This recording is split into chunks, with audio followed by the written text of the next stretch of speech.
저희 교회가 다음 주면은 우리가 세례식을 행하게 됩니다. 우리가 세 분이 지금 교육받고 있는데 다음 주에 우리가 오늘 문답하고 세례를 행할 것입니다. 우리 모두는 또한 세례를 받았습니다. 그러면 이 세례가 무엇입니까? 세례라고 하는 것은 죄에 대해서 죽고 그리스도에 대해서 사는 것. 이걸 세례라고 합니다. 우리는 나는 죽고 그리스도의 생명으로 다시 사는 것. 이걸 세례라고 합니다. 이제 나는 육으로 사는 이 인생, 육으로 사는 이 인생은 내가 끝내겠습니다. 이제는 주님이 나의 인생의 주인이요, 그 주님의 인생으로 내가 다시 살겠습니다 라고 하는 그 고백이 세례입니다.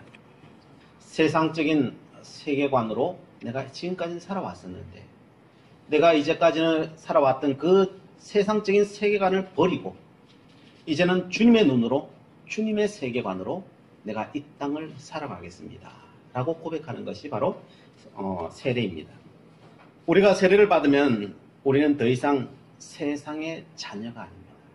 하나님의 자녀로 자리를 옮기게 됩니다. 이는 정말 놀라운 일입니다. 세상이 계획할 일이에요. 왜 그렇습니까? 세례받는다는 것은 이와 같은 거예요. 어떤 아이가 부모를 다 잃었어요. 고아원에 갔어요. 힘들고 어려워요. 그런데 어느 날 누군가가 찾아왔어요. 내가 너희의 양부모가 되겠다 라고 누군가 찾아왔어요. 그래서 그렇게 해주십시오 라고 고백을 했어요. 그랬더니 그 양부모가 자기를 호적에다가 자기의 부모 이름 밑에다가 이름을 올렸어요. 세상에 변한 것은 없어요. 예스라고 말한 것과 호적에 내 이름밖에 올라간 게 없어요. 그런데 그 이전과 그 이후는 완전히 달라져요. 이름 하나 올라갔을 뿐인데 그의 인생은 완전히 달라집니다. 왜요? 양부모님의 모든 것이 자기의 것이 되었기 때문에. 모든 것이. 그때부터 양부모님은 그 아이를 다 책임집니다. 그리고 그의 인생 모든 걸음걸음마다 그 양부모는 또한 인도해 주고요. 자기의 모든 재산을 또한 그 아들에게, 그 자녀에게 다 주는 것입니다. 세례는 바로 그와 같은 것입니다. 이 천지를 창조하신 그 하나님께서 우리를 양자 삼는 거예요. 우리는 하나님의 자녀가 되는 거예요. 그리고 그 하늘의 그 모든 것이 나의 것이 되는 거예요. 그것이 바로 세례라고 하는 것입니다. 그래서 세례는 호적하는 것과 마찬가지입니다. 세상 아래에 있던 그 이름이 하나님의 이름 앞으로 넘어가는 것, 이름이 기록되는 그걸 세례라고 합니다. 그래서 이것은 너무나도 놀라워서 베드로는 이렇게 고백합니다. 베드로전서 2장 9절에 너희는 택하신 족속이요 왕같은 제사장들이요 거룩한 나라요 그의 소유된 백성이니 이는 너희를 어두운 데서 불러내어 그의 기이한 빛에 들어가게 하신 이의 아름다운 덕을 선포하게 하려 하심이라 라고 고백합니다. 그 은혜를 선포하는 거예요. 어디로 들어갔다고요? 기이한 빛에. 이건 뭐 세상에서 볼 수 없는 그 빛 가운데로 우리가 들어갔다는 거예요. 들어가 보니까요, 내가 완전히 달라져 있더라고요. 정말 여러분, 우리가 영적으로 그 눈을 뜨고 본다면 그것은 우리가 볼 수 없는 그 놀라운 거라고. 우리는 하나님의 택하신 족속이 되어 있더라는 거예요. 제사장이요, 나라요, 그의 소유된 백성이 되어 있더라는 거예요. 하나님의 것이, 나의 것이 다 되어 있더라는 거예요. 너무나도 놀랍더라고요. 그래서 세례란 굉장히 중요합니다. 내 인생이 뒤바뀌는 시간이에요. 세상적으로는 잘 느끼지 못할 수 있어요. 그러나 영적으로 완전히 그 인생이 뒤바뀌는 것, 이것을 세례라고 합니다. 오늘 본문에 세례 요한이 등장합니다. 그의 이름은 요한이었어요. 근데 세례자가 앞에 딱 갖다 붙어 있어요. 왜요? 세례 요한이라고 하는 것은 그만큼 세례를 행했다는 거예요. 그의 사역의 중심이 뭐였다는 거예요? 세례였다는 거예요. 그래서 그의 이름에 호처럼 달라붙는 것이 세례라고 하는 것이 달라붙는 거예요. 세례 요한은 예수님이 이 땅에 오시는, 만왕의 왕이 이 땅에 오시는 그분을 맞아들이기 위한 전령사로 이 땅에 오신 분이 바로 세례 요한이에요. 그리고 그 예수님의 오는 길을 닦는 작업을 했는데 높은 것은 낮아지게 하고 구덩이 진 곳은 다 메워지게 하는 그래 평평하게 만드는 작업인데 그 작업이 뭐냐? 세례 요한이 세례 주는 거라는 거죠. 죄에서 건짐받아서 하나님의 은혜를 받기에 온전한 자녀로 만드는 작업. 그것이 바로 하나님이 이 땅에 예수 그리스도가 이 땅에 오시는 길을 평탄케 하는 일이었다. 그래서 그걸 목숨 걸고 했다는 거예요. 그만큼 중요하다는 것이죠. 그런데 구약에는 세례가 없어요. 하나님의 백성된 표가 뭐였느냐? 구약 성경에는요, 할례라는 걸 행했어요. 그래서 사람이 태어나면은 8일 만에 할례를 행하면서 너는 하나님의 백성 되었다라고 하는 것을 증거했던 거예요. 그래서 이스라엘 백성들은 할례를 행하였고 이스라엘에 태어나는 모든 사람은 하나님의 백성된 표로 할례를 받았어요. 그들은 세례를 받지 않았어요. 그런데 요한은 지금 세례를 행하고 있습니다. 요한이 세례를 행하니까요, 유대 지도자들이 깜짝 놀랐어요. 왜 그랬습니까? 누가 선택받은 민족에게, 할례 받은 민족에게 다시 세례를 주느냐? 이게 있을 수 있는 일이냐? 깜짝 놀라는 거죠. 자존심 강한 유대인들은 그걸 인정할 수 없는 거예요. 우리가 왜 세례를 받아야 돼? 그런데 수많은 사람들이 세례를 받으러 어디로 와요? 광야로 왔어요. 그 사람들 유대인들이에요. 할례를 받은 사람이에요. 그런데 세례를 받으러 와요. 왜 받으러 오겠어요? 유대 지도자들은 펄쩍펄쩍 뛰고 있는데 한 나라에 두 가지 일이 존재할 수 있냐는 거예요. 이걸 우리는 해결해야 됩니다. 그리고 할례가 있는 이스라엘 땅은 왜 세례가 등장할 수밖에 없었는가? 우리는 이걸 살펴봐야 돼요. 또 세례 요한은 예수님의 길을 닦는 작업으로 수많은 사람들의 반대에도 불구하고 왜 목숨 걸고 이 세례를 행할 수밖에 없었는지에 대해서 우리는 살펴보아야 돼요. 그리고 예수님도 세례 요한의 세례를 적극적으로 수행하셔요. 그리고 세례 요한의 뒤를 이어서 또한 수많은 사람들에게 세례를 행해 주셨어요. 예수님이 그렇게 행하셨다면 다 이유가 있겠죠. 이것을 살펴보면서 우리는 은혜를 나누기를 원합니다. 세례의 기원부터 살펴보면 이렇습니다. 역사적으로 이 세례가 출현할 수밖에 없었던 이유가 있었습니다. 지난 시간에 우리 세례 요한은 광야에서 쿰난 공동체라고 하는 그 공동체에서 또한 교육을 받고 자라났다고 살펴보았었습니다. 이 공동체는 에세네파라고 해요. 쿰난 공동체의 기원을 더 위로 역사적으로 올라가면은 이 에세네파라고 하는 공동체가 있었어요. 그들은 광야에 있었습니다. 그런데 이 공동체와 이 세례와 긴밀한 연관성이 있어요. 이스라엘은 기원전 500년부터 400년까지 바벨론 포로에서 돌아왔어요. 우리가 앞에 많은 시간 동안 느헤미야를 통해서 그때의 역사를 우리가 살펴보았었어요.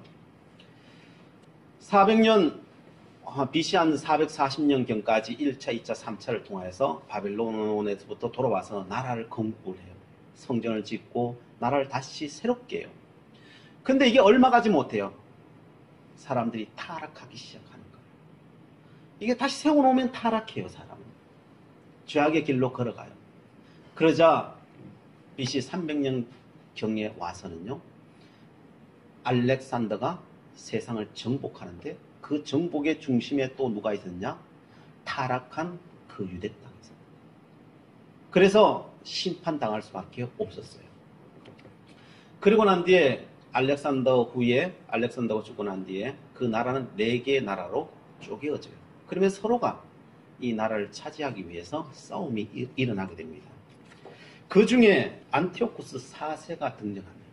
이 안티오쿠스 4세는 역사적으로 보면은 이 사람을 거의 미친 사람이다라고 칭하는 사람입니다. 그래서 그 사람의 이름에 에피파네스라고 하는 미친 사람이라고 하는 이름이 달라붙어요. 안티코스 에피파네스 4세라. 그렇게 이름을 지칭하게 돼요. 그가 한 번은 이 톨레미 왕국, 지금으로 따지면 이제 이집트 지역을 공격하러 들어왔어요. 공격하러 들어왔는데 쳐버려요. 얼마나 화가 나겠어요. 공격하러 왔는데. 저번에 돌아가면서 보니까 돌아가는 길목에 이스라엘 땅이 있는 거예요. 그래 화풀이를 어디로 하냐? 그 조그마한 나라 이스라엘에 와서 화풀이 다 하는 거예요. 기분 나쁘다는 거지. 자기들 제대로 대접 안 한다는 거지. 왜? 율법을 지키고 살아가니까.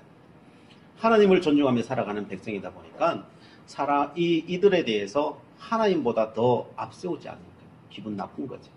그래서 율법을 지키지 못하도록 만들어요. 그리고 반발이 일어나니까요. 이들을 잔인하게 죽이기 시작해요.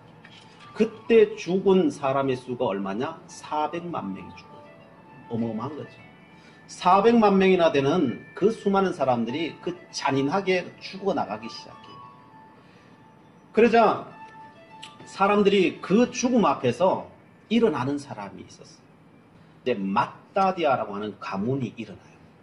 우리는 이왕 죽을 거면은 율법을 수호하면서 죽겠다라고 생각하고 일어나요. 마따디아 가문이 일어나서 안티오코스와 싸우러 가겠다 그러면서 싸워나가요. 그러니까 사람들이 그 의로움에 옆에 따라 나서요. 사람들이 괭이 들고, 그죠? 뭐, 무기가 없으니까. 괭이 들고, 뭐, 호미 들고, 막 다 옆에 우리도 가서 싸우다 죽겠다, 이렇게 되는 거죠. 그렇게 나아가는 거예요. 그렇게 모인 무리가 엄청난 무리가 모여들기 시작하는 겁니다. 그리고 마따디아의 아들이 누구냐면 이제 마카비라고 합니다. 그 아들 마따디아와 마카비 형제들이 모여서 중심이 되어서 그 전쟁을 일으키게 되는데 그것을 이스라엘 역사에 마카비 혁명이라고 해요. 마카비. 안티오코스 왕과 싸웠어요. 그리고 독립을 하게 돼요. 그 싸움에서 이기게 돼요. 그리고 그 마카비가 바로 이 100년 동안 이스라엘을 왕조를 만들어서 다스리게 되는데 그 싸움을 할 때 누가 또 오느냐면요. 광야에서 말씀을 연구하고 정결하게 살아가던 이 에스레파 사람들이 마카비 혁명을 일으켰다는 이야기를 듣고 우리도 말씀만 연구할 것이 아니라 우리도 이 혁명에 동참하리라고 생각하고 그리들이 칼을 들고 쫓아왔어요. 이들은 지식층들이었으니까요.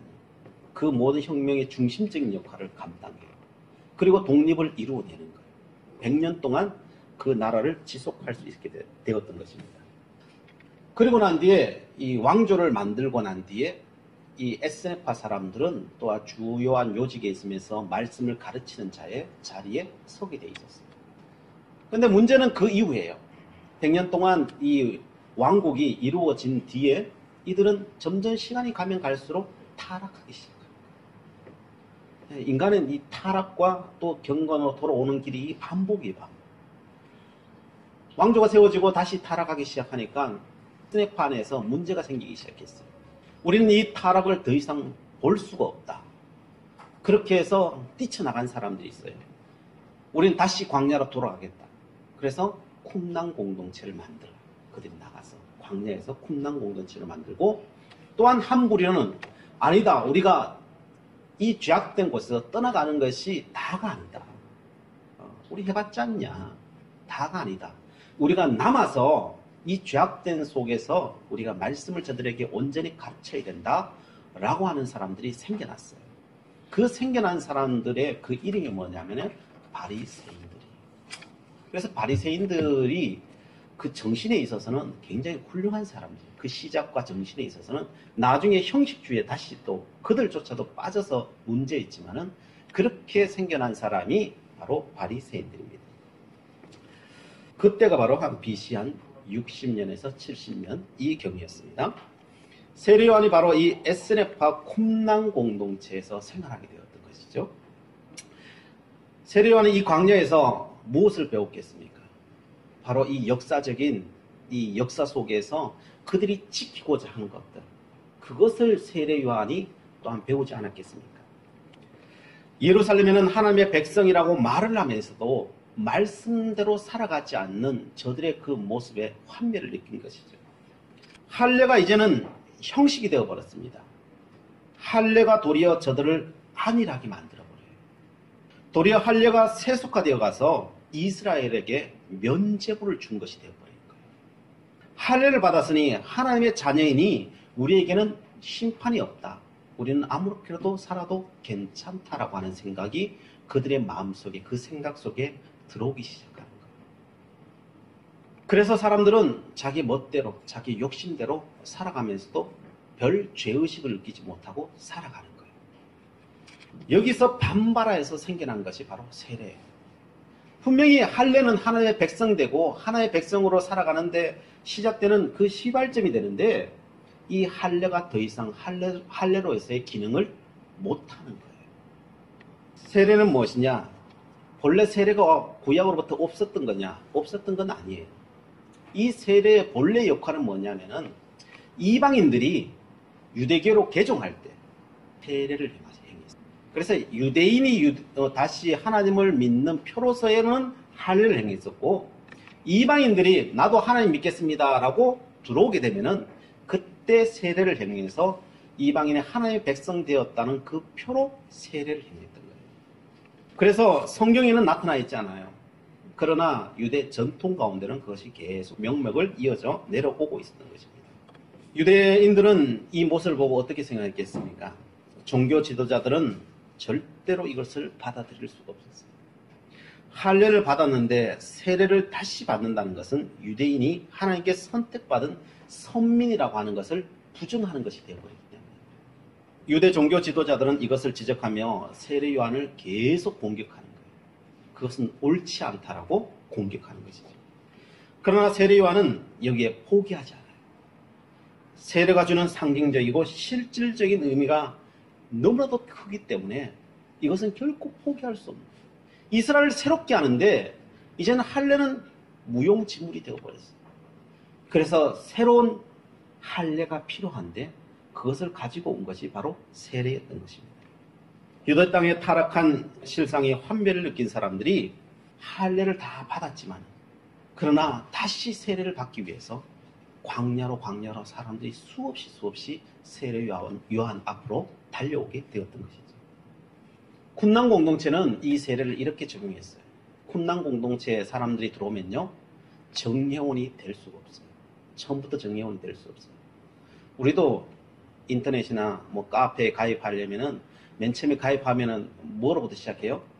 준회원으로부터 시작해요. 활동을 좀 많이 해야 어떻게 해요? 정회원으로 등록시켜줘요. 마찬가지 쿰난 공동체에도 처음부터 사람을 다 모르잖아요. 그러니까 한 2년 정도의 준회원으로 지내도록 해요.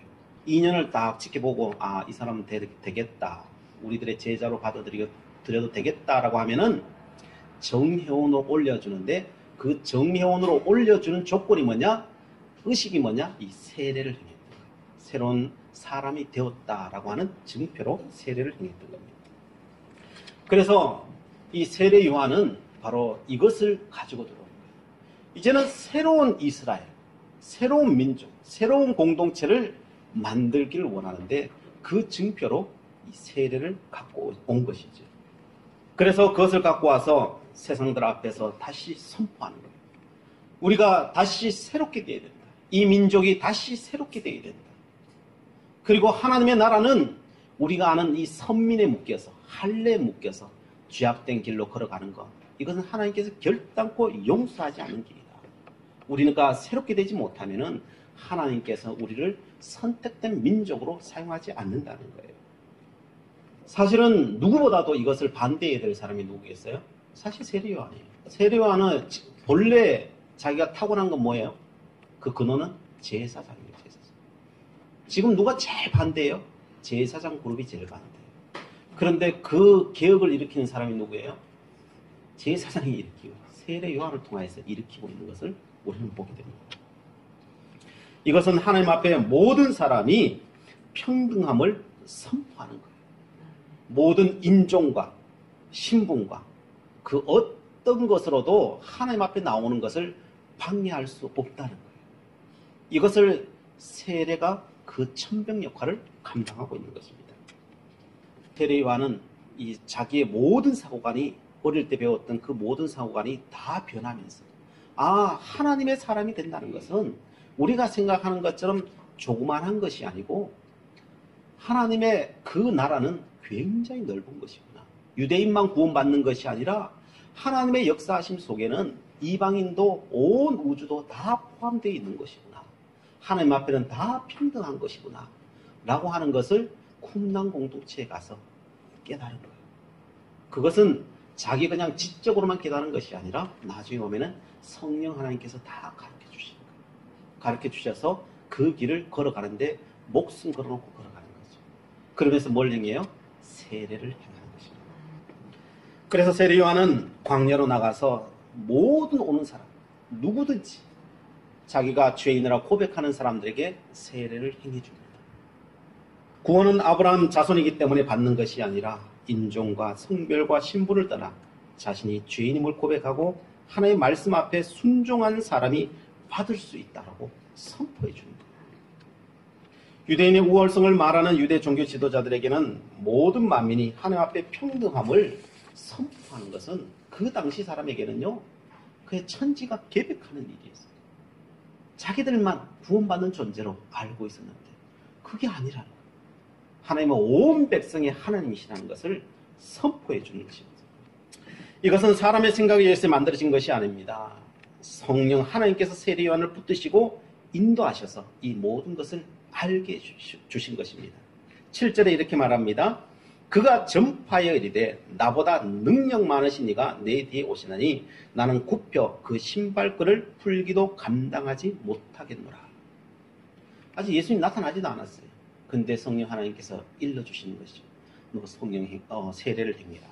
그리고 너 뒤에 오시는 이가 있는데 그건 예수 그리스도의 메시아인데 너는 그 신발끈도 풀지 못할 정도의 우리는 미약한 존재이다. 너는 그 길을 닦아라. 그걸 어떻게 알겠어요? 6개월 뒤에 나타나실 그 예수님에 대해 어떻게 알겠어요? 그러나 그는 이미 선포하는 거예요. 세례를 행하며 선포하는 거예요. 왜요?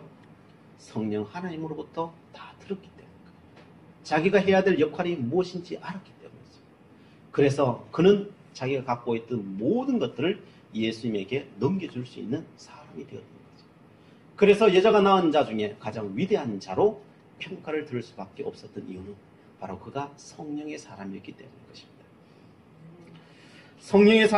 성령 하나님께서 알려주지 아니하시면은 절대 모르는 일입니다. 그리고 8절에 말합니다. 나는 너희에게 물로 세례를 베풀었거니와 그는 너희에게 성령으로 세례를 베푸시리라 라고 말씀하십니다. 그래서 세례는요, 물세례가 있고 성령 세례가 있어요. 그럼 이게 우리가 받는 세례는 그러면 물세례요, 성령 세례예요? 네, 물세례기도 하고 성령 세례기도 해요. 왜요?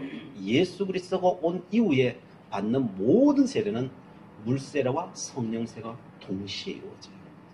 그래서 어떤 사람은 물로만 보이는 물로만 하니까 물세례만 받았네 이렇게 말하는 사람은 아니에요. 우리가 받는 세례는요, 성령의 임자에 받는 거예요. 그래서 물세례와 성령은 함께 임해요. 따로 떨어지지 않아요. 왜요? 우린 예수 그리스도를 믿는 사람들이니까. 오늘 본문에서 이야기하고자 하는 것은 이제 시대가 바뀌었다는 거예요. 눈에 보이지 않는데 시대는 바뀌었다는 거예요. 할례로 선민의식으로 자기의 욕심을 쫓아 살아가는 이스라엘에게 지금 경종을 울리고 있는 거예요. 세례 요한은 말합니다. 새 시대가 왔으니 진정 회개하고 돌아오라고 말씀하고 있는 거예요. 세례는 다시 기회를 주시는 성령 하나님의 음성인 것입니다. 4절 5절 말씀에 이렇게 말합니다. 세례 요한이 광야에 이르러 죄사함을 받게 하는 회개의 세를 전파하니 온 유대 지방과 예루살렘의 사람이 다 나아가 자기 죄를 자복하고 요단강에서 그에게 세례를 받더라 라고 되어 있습니다. 세례는 자신의 죄를 인정하고 자복하는 거라는 거예요. 자복하는 데서 그치는 것이 아니라 자신을 그 복된 자리로 성령을 따라서 가는 것을 의미하는 것입니다. 세례는 은혜입니다. 세례는 그냥 거저 받는 거예요. 내가 뭘 잘했기 때문에 받는 게 아니에요. 하나님의 섭리로 공짜로 생명을 얻는 거예요. 주님께서 우리를 위해서 십자가에 달려 죽어주셨기 때문에 그 은혜로 공짜로 선물로 받는 것이 세례입니다. 그렇다고 해서 우리가 아무렇게도 살아도 괜찮다는 허용장은 아니에요. 면죄부는 아니라는 사실을 기억하시기 바랍니다. 그렇게 생각한다면 우리는 예수님의 죽음과 아무런 상관이 없습니다. 세례의 참 의미와는 아무런 상관이 없는 사람입니다. 할례를 받고 선민의식으로 세상과 타협하며 살았던 이스라엘 백성들과 우리는 다를 바가 없는 사람들이에요. 그렇게 살아간다. 그런 사람들이 있다면 우리는 또 다른 세례가 이 땅에 와야 될 거예요. 베드로전서 2장 10절에 이렇게 말씀합니다. 너희가 전에는 백성이 아니더니 이제는 하나님의 백성이요 전에는 긍휼을 얻지 못하였더니 이제는 긍휼을 얻은 자니라. 세례를 받는다는 것은 하나님의 백성이 아니던 자가 하나님의 백성이 되는 그 은혜의 자리라. 긍휼을 얻지 못하던 자가 긍휼을 얻는 그 자리라는 거예요. 그러나 이렇게 살아가서는 안 된다는 거예요. 베드로전서 2장 16절 17절에 이렇게 말씀합니다.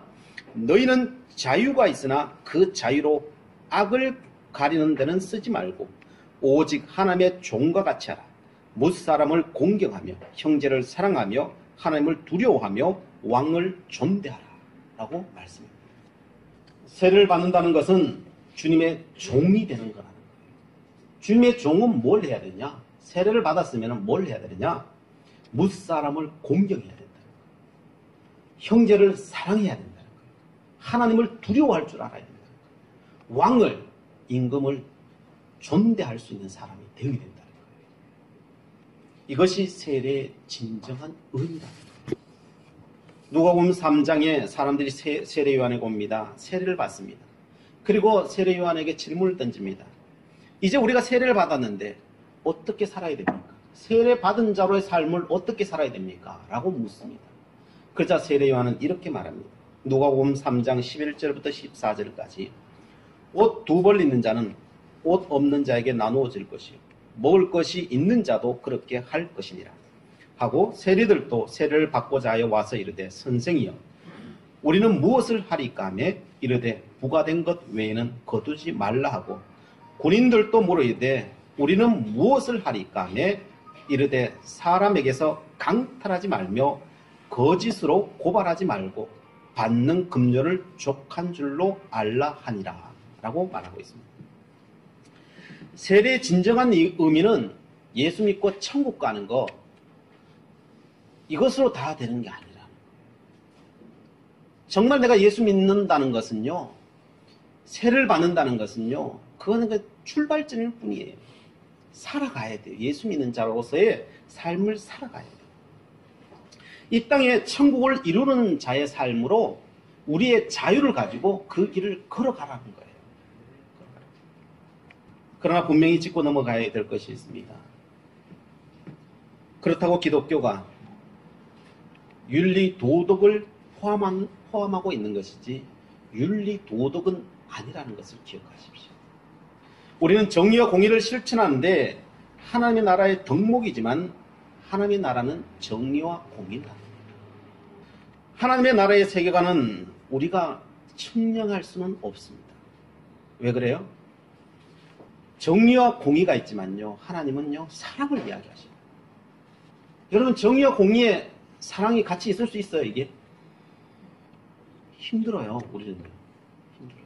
그래서 하나님이 우리를 행하라고 하는 것은 정의와 공의지만요 하나님의 나라는요 이것을 훨씬 넘어서요. 그것을 포함하고 있지만은 정의와 공의가 하나님의 나라는 아니에요. 윤리와 도덕이 하나님께서 우리에게 명하시는 것이지만요 윤리와 도덕이 하나님의 나라는 아니에요. 윤리와 도덕을 포함하고 있지만은 그보다 훨씬 큰 게 하나님의 나라요 세례예요. 그런데 윤리와 도덕만이라고 말해버리기 시작해버리면요 우리는 거기서 뭘로 빠져버려요? 율법주의로 빠져버려요. 그 율법주의를 가지고 뭘 할까요? 사람을 정죄하기 시작해요. 너는 왜 그래 못 살아가니? 사람을 해코지하기 시작해요.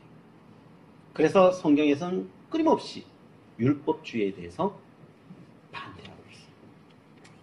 그러면 목사님 그러면은 살아갈라는 거예요? 말라는 거예요? 이렇게 질문할 수 있어요. 제가 이야기 드리지만은 살아가라는 거예요. 그렇게 살아가야 된다는 거예요. 그러나 그것이 다가 아니라는 건 아셔야 돼요. 그래서 하나님의 나라는 완성은요 사랑하는 거예요. 윤리와 도덕대로 사십시오. 공의와 정의를 가지고 사십시오. 그러나 사랑하십시오. 사랑으로 완성하십시오. 그것이 성경이 우리에게 말씀하시는 거고 세례 받는 자가 살아가야 될 삶의 길인 것입니다. 그것을 사람이 할 수 있을까요? 그게 사람이 할 수 없어요. 쉽지 않아요. 그래서 9절부터 11절에 이렇게 말씀하셔요.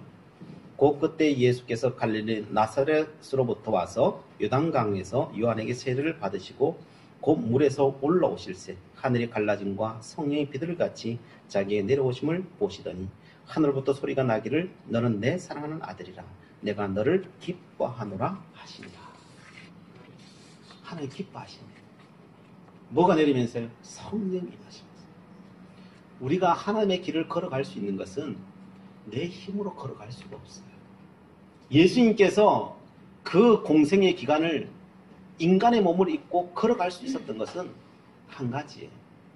성령 하나님께서 그와 임재하시고 그 인생을 붙들어 주시고 인도해 주셨기 때문에 그 길을 걸어갈 수 있었던 거예요. 오늘 우리도 마찬가지예요. 날마다 성령 하나님 앞에 우리 인생을 구해야 돼요. 도움을 구해야 돼요. 우리는 세례를 받으면 성령이 임해요. 그러나 그 성령의 충만하심을 위해서 날마다 구하셔야 돼요. 하나님 어떻게 살아가야 돼요? 윤리와 도덕을 넘어서는 거라니까요. 이걸 어떻게 우리가 감당해요? 그 넘어서는 걸 감당하기 위해서는요, 성령 하나님이여 나를 도와주소서. 나를 도와주소서. 깨닫게 하시고 그 길을 걸어가게 해주시옵소서. 날마다 구하지 않고는 우리는 걸어갈 수 없는 길을 걸어가는 거예요. 그러므로 이 하나님 앞에, 주님 앞에 성령이 임하셨다면, 주님의 인생의 길을 성령 하나님께서 친히 인도해 주셨다면 세례 받는 우리들에게 성령 하나님께서 함께하지 아니하시겠습니까? 그러므로 날마다 구하십시오. 아버지, 내 인생길을 친히 인도해 주시옵소서.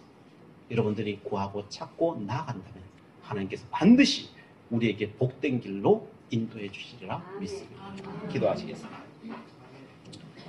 사랑의 하나님, 세례 요한이 광야에서부터 새 시대를 여는 세례를 행함으로 이 땅에 소망을 주었던 것처럼 저희들도 이 땅에 새 시대를 여는 소망의 사람으로 서기를 원합니다.